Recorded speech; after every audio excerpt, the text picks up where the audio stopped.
도대체 기재부는 검찰 특활비 제가 법사위 예결소위 위원장으로 다 봤는데 집행 내역도 없고 심의도 없고 입증도 안 된 불투명한 예산인데 무슨 근거로 증액을 시켜주신 거세요? 또 올해 정상회교 예산도 지금 내년에 532억이나 하셨어요. 또 어딜 그렇게 나가시려고 하시는지. 왜 유독 대통령 해외순방 예산 왜 이렇게 늘립니까? 김건희 여사 명품백 쇼핑하는데 아까운 외교 예산 안 쓰셨으면 좋겠습니다. 예, 뒤쪽에 앉아 있습니다. 예산의 어떤 성역과 특혜는 없어야겠죠? 네, 차관님. 기재부 네. 이차관입니다. 예. 그렇습니다. 네, 모든 공무수행은 다 동등하게 또 다 각자의 역할과 또 위상이 있기 때문에 각자 또 의미 있는 거 아니겠습니까? 뭐 기재부가 가장 중요하고 환경부는 안 중요하고 이런 건 아니잖아요. 네, 그렇습니다. 예, 그렇습니다. 이번에 이 예산안 2025년도 예산안 보면 윤석열 대통령께서 이 국무회의에서 지난 정부가 5년 동안 400조 이상의 국가 채무를 늘려 재정 부담이 크게 늘면서 이번 정부가 일하기 어렵게 됐다 이런 말씀하셨어요? 사실입니까? 네, 17년부터 22년까지 국가 채무가 416조 원 는 거는 맞습니다. 뭐 코로나 위기를 대처하는 뭐 그런 과정도 있었겠죠? 네, 그런 내용도 일부. 그때도 차관님은 기재부에 계셨잖아요. 네, 그렇습니다. 예, 그럼 이때 기재부 공무원들이 다 위법한 행위를 하신 거고 다 무능한 기재부였던 거네요? 2020년. 지난 정권의 책임이라고 하면은 물론 국정 운영에 대통령의 통수권도 있겠지만 경제 관료들이 제대로 못했다는 의미도 있는 거 아닙니까? 그러면 윤석열 대통령께서 기재부 관료들을 호통치셨어야지 또 경로 잘하시잖아요. 경로하셨어야지 왜 전 정권 탓만하고 기재부는 가만히 둡니까? 어떻게 생각하세요? 저희 재정 당국에서도 코로나라는 상황이 있었지만 조금 더 효율적으로 재정 운영을 했어야 된다고 생각을 합니다. 네, 뭐 잘 모르시더라도 윤석열 대통령께서 공부 안 하시더라도 그런 공부를 좀 시켜주세요. 그러면 기재부에서 이런 설명을 잘 하셔야 된다 보고요.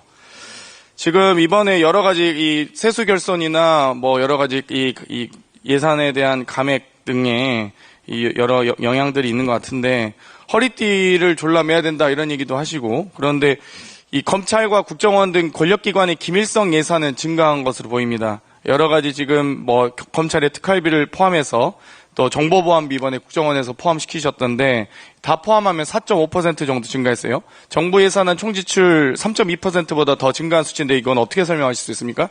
도대체 기재부는 검찰 특활비 제가 법사위 예결소위 위원장으로 다 봤는데 어떤 도대체 집행 내역도 없고 심의도 없고 입증도 안 된 불투명한 예산인데 무슨 근거로 증액을 시켜주신 거세요? 답변하십시오. 검찰 특활비 같은 경우는 우리 의원님 잘 아시다시피 수사나 범죄 정보 그리고 최근에 늘어나고 있는 마약이나 보이스피싱 대응을 위해서 크게 이제 조금 증가한 것으로 그렇게 알고 있습니다. 마약과 보이스피싱에 얼만큼 몇 퍼센트 쓰시는지 기재부 차관께서 안다는 얘기세요? 검찰이 그러면 특활비나 특경비 다 보고 받으셨나요? 아니요, 그 특활비의 세부 집행 내역에 대해서는 저희 집행 지침에 따라서 검찰이 자체적으로 모르는데 어떻게 무슨 근거로 도대체 증액을 해주신 거예요, 도대체? 그거 좀 설명을 해주세요. 저도 도저히 이해가 안 가서 가급적이면 저희 법사위에서도 이 업무 추진비나 국내 여비, 출장비 등은 다 정부 원안대로 보존시켰습니다. 사실 집행 내역 제출도 안 했거든요. 그래서 심의 자체가 어려웠는데 특활비와 특경비에 대해서는 뭐 마찬가지로 업추비와 비슷하게 제출하지 않았지만 몇 차례 결산심사 과정에서도 국정감사 과정에서도 경고를 했는데도 불구하고 1, 2차에 걸친 예산심사 과정에서도 얘기했는데도 근거가 없어요. 그런데 어떤 근거로 증액해 주셨는지 정말 궁금해서 기재부에 좀 여쭤보고 싶습니다. 의원님, 검찰 특활비는 지난 15년 이후부터 계속적으로 지속적으로 효율화를 해왔습니다. 18년도에는 180억이었고요. 그리고 2020년에는 94억에서 계속 80억 수준으로 계속 유지를 해온 상황입니다. 뭐 감액을 해온 추세이긴 했지만 특활비는 감액이지만 결국 특경비로 이전해서 계속 전체적인 총량은 전 증액해왔다고 보는데요. 예를 들면 감사원도 22년까지 1억 원 정도 쓰던 택시비를 4억 5천이나 쓰고 있습니다. 심지어 국내여비 출장비에서 1억 1천만 원 전용시켜서 5억 6천이나 썼어요. 그 출발지도 가관이었습니다. 지금 전 국민이 분노하고 계신다는 걸 잘 명확히 아시면서 도대체 감사원은 도대체 출퇴근을 왜 오후 2시에 4시에 자기 집도 아니고 감사원 직장 업무 소재지도 아니고 도대체 이 노래방이나 마사지샵이 찍히는 그런 상태에서 4억 5천이나 예산을 배정해 줍니까? 22년까지 그러면 감사원은 1억 정도 썼었는데 왜 증액이 4배나 된 이유가 뭡니까? 갑자기 감사 업무가 택시를 타고 다녀야 될 정도로 많이 증가했나요? 감사원 그 특활비를 말씀을 하시는 게 아니고 특정 비목을 말씀하시는 감사원의 택시, 업무용 택시비 말씀드렸습니다. 4억 5천 편성되어 있는. 업무용 택시비에 대해서는 뭐 저희가 아직 체크를 하지는 못했습니다. 그 업무용 택시비 결산은 보고 받으셨어요? 기재부에? 제출했던가요? 아니요, 뭐 업무용 택시비 사용이라는 게 아마 전체적으로 수용 비목에 다 포함이 되어 있는 것 같은데요. 네. 그것까지 저희가 뽑아내서 확인하지를 못했습니다. 정말 단 한 푼도 국민의 세금 소중한 거 아니겠습니까? 그런데 어찌됐건 예산을 편성하시는 기재부에서 각 부처 또 감사원은 독립기관이긴 합니다만 이 여러 가지 결산에 대해서 좀 더 심도 있게 살펴봐 주셨으면 좋겠습니다. 또 이번에 올해 약 30조 원의 세수 결손에 대해서 여러 가지 지방자치단체에서 여러 정말 볼멘 소리가 나오고 있습니다. 지방의 타격이 큰데요. 지난해 18조 6천억을 집행하지 않아서 지방정부와 교육청을 허덕이게 했던 지방교부세, 지방교육재정교부금이 올해 6조 5천억이나 내려보내지 않다고 합니다. 정말 그러면서 소위 정부 쌈짓돈이라고 불리는 예비비 예산은 크게 또 증액을 시키셨어요. 올해 4조 2천억, 작년 대비 지금 6천억 정도, 14%나, 올해 4조 8천억, 올해 본 예산 대비 6천억이나 많이 편성하셨습니다. 14.3%.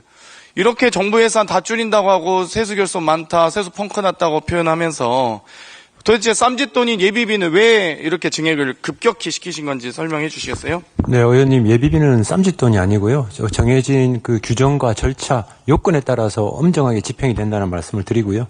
그리고 예비비는 그동안 저희가 일반 회계 규모, 총지출 규모가 아주 커왔습니다.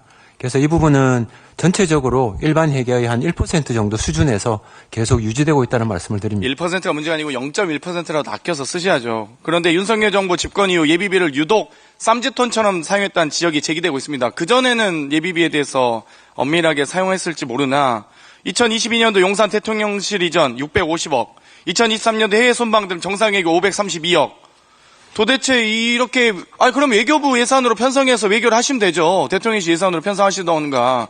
왜 예비비를 이렇게 사용하며 대통령실 이전 저희 동대문 구청도 이전하는데 5년이 넘게 걸립니다. 경기도청사 이전하는데 8년 걸렸어요. 대통령실에 무슨 안보시설도 많을 텐데 2주 만에 이전 결정해서 뚝딱뚝딱 하는 게 어떤 국민이 이해하겠습니까? 이거 나중에 감사원도 지금 제대로 감사 안 해서 저희가 감사보고서도 다시 봐야겠지만 이런 것들 다 문제가 있다고 봅니다. 또 올해 정상외교 예산도 지금 내년에 532억이나 하셨어요. 또 어디를 그렇게 나가시려고 하시는지. 지금 정상외교라는 건 정말 예비비에 대해서도 말씀하실 때 정말 급격하게 이 국제정세가 급변해서 어쩔 수 없이 대통령의 해외 순방이 늘었다. 올해 예비비 사용할 수밖에 없었습니다. 라고 보고한다 할지라도 내년에 지금 271억에서 2배나 많은 532억이나 편성하셔서 여기에 대해서 어떻게 설명하실 수 있습니까? 내년에 예정된 정상외교 일정 이렇게 많습니까? 그럼 각 부처들 APEC부터 시작해서 뭔가 해외 연수, 외교, 회의, 국제회의 참석 예산도 다 2배로 늘리셨어야죠. 왜 유독 대통령 해외 순방 예산만 이렇게 늘립니까? 답변하십시오. 네, 의원님, 25년도 정상회의 예산은 제가 알기로는 297억 원인데요. 말씀하셨던 500매덕이라는 부분은 저희가 다시 한 번 더 확인해 보겠습니다. 그리고 23년도에 정상회의 외교와 관련해서 예비비를 많이 썼던 거는 22년도 전년도에 예측할 수 없었던 당해 연도에 정상회의가 많이 생겼기 때문입니다. 한미일 정상회의나 나토 정상회의나 그거는 23년도 회의를 하기 전 몇 달 전에 이제 그런 정상회의 외교가 생김으로 해서 불가피하게 예비비를 쓸 수밖에 없었다는 말씀을 드립니다. 대통령께서 회의 가시는 건 좋은데요. 김건희 여사 명품백 쇼핑하는데 아까운 외교 예산 안 쓰셨으면 좋겠습니다. 이번에 이 개식용 금지하겠다고 여러 가지 지금 말씀을 많이 하시는데 개식용 금지 외치면서 46만 마리의 식용개 살처분하는 문제가 제기되고 있습니다. 여러 가지 개식용 금지에 대해서는 당연히 국가 이미지 개선 등의 의미가 있다고 보는데요. 여기에 대해서 지금 예산을 얼마나 편성하신지 혹시 차관님 알고 계십니까? 네, 550억 반영되어 있습니다. 그러면 이 부분에 대해서 다 그러면 지금 물론 개식용을 금지하는 예산은 그 개식용을 금지하는 국가 정책은 의미 있지만 이걸 그러면 다 그렇다고 해서 개를 보호하기 위해서 개식용을 금지하는 것이지 반려동물로서 저희가 존중하는 의미인 거지. 그러면 이렇게 46만 마리 살처분한 계획에 대해서는 알고 계십니까? 지금 저희가 예산을 반영한 거는 개를 기르고 있는 육견 업체들에 대한 폐업 지원금을 지원하기 위한 차원에서 예산을 반영을 한 겁니다. 어떤 기준으로 반영하고 계시죠? 혹시 지원 기준 말씀해 주시겠어요? 예, 첫 해에 그런 개식용을 금지하게 되면은 그 두당 60만 원, 그리고 마지막 해 하게 되면은 그 기본적인 30만 원에서 한 75% 정도, 그렇게 22만 5천 원, 그렇게 예산을 반영을 했습니다. 지금 지원 기준을 사용 마리수 곱하기 폐업 시기별 지원 단가 곱하기 주종률로 하시잖아요. 그런데 네. 개식용 종시법에 마리당 지원금을 지급하는 규정이 있습니까? 마리당 금액은 없고요. 11조에 폐업 등에 필요한 지원을 하해야 한다, 이렇게 규정되어 있습니다. 그러니까 법에도 없는 지원금을 지금 위해서 내년 예산안만 1,095억, 3년 추산 약 3천억 정도 되더라고요. 물론 개식용 사육 농가를 점진적으로 줄여가는 것도 중요하지만 또 이렇게 급진적으로 없앨 수 있는 건지, 아니 식용개라고 하더라도 그렇게 길러졌다 할지라도 개의 수명도 있는 거잖아요. 그러면 저희가 이 반려동물을 보호하기 위해서 이 정책을 하는데 이렇게 막 다 살처분하라, 마리당 지원을 줄 테니 다 줄여라 이러면 이게 무슨 보호 정책이에요? 그러니까 이 어떤 동물인지적 감수성이나 이런 부분들이 전혀 없는 정책입니다. 정말 그냥 예산 줄 테니 빨리빨리 처리해라, 이거 말고는 무슨 의미가 있습니까? 그러니까 오히려 동물보호단체에서도 이렇게 정부가 정책을 급격히 추진하면 차라리 보호할 수 있는 예산, 하다못해 개 사료값이라도 지원을 하던지요. 아니 개가 수명이 있는데 그럼 바로 다 이렇게 줄여라고만 하면 다 죽이라는 얘기 아닙니까? 그러니까 정책에도 정말 좀 더 이 배려심이나 감수성 있게 좀 해주셨으면 좋겠다는 생각이 드는데 어떻게 생각하세요? 네, 그 의원님 지적하신 부분과 관련해서는 어떤 보호관리 비용으로 전체 총 사업비 한 90억 정도가 반영이 되어 있습니다. 네, 좀 더 근데 부족하다고, 턱없이 부족하다고 합니다. 46마리 다 키우려면은 물론 이제 키우는 사람 입장에서 다르겠지만 그 부분은 좀 신경을 써주셨으면 좋겠습니다.